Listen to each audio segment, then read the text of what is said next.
جو کھلواڑ تعلیمی اداروں کے ساتھ کیا جا رہا ہے،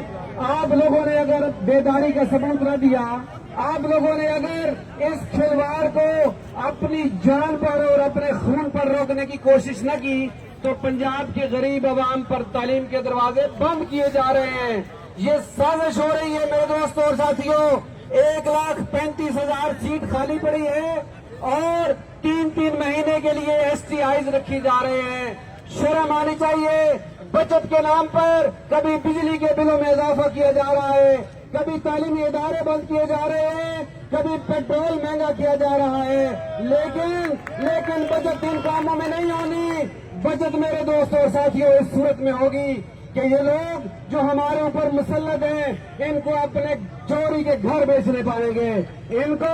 یہ اپنی عیاشی چھوڑنی ہوگی، اپنی ٹھنڈی گاڑیاں ان سے چھین کر بیچنا پڑیں گی، ان سے جہاز واپس لے کر بیچنا پڑیں گے، پھر اس قوم پر تعلیم کے دروازے کھلیں گے۔ آپ لوگوں کو،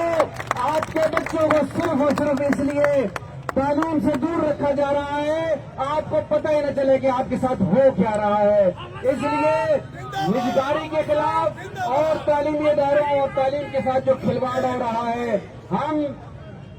رحمان علی باجوہ صاحب کی قیادت میں جو قافلہ اور جو پڑاؤ لاہور میں کرنے جا رہے ہیں، انشاءاللہ العزیز یہ بھی ہمارے مطالبات بڑے ضروری ہیں۔ یہ بھی انشاءاللہ العزیز اس سے بھی واپسی نہیں ہوگی کہ آپ کی گرفتی اور تنظیم کو جو پٹ بتا ہے ہم اس پر بھی انشاءاللہ کمپرومائز نہیں کریں گے، لیکن اس کے ساتھ ساتھ جو تعلیمی اداروں اور ہاسپٹلز کی نجکاری ہو رہی ہے، جب تک اس کو نہیں روکا جاتا اس وقت تک ہم آرام سے نہیں بیٹھیں گے۔ یہ تحریک ہماری انشاءاللہ العزیز اس وقت تک جاری رہے گی جب تک ہم اس مقام کے نہیں جاتے۔ آپ لوگوں کو ایک بار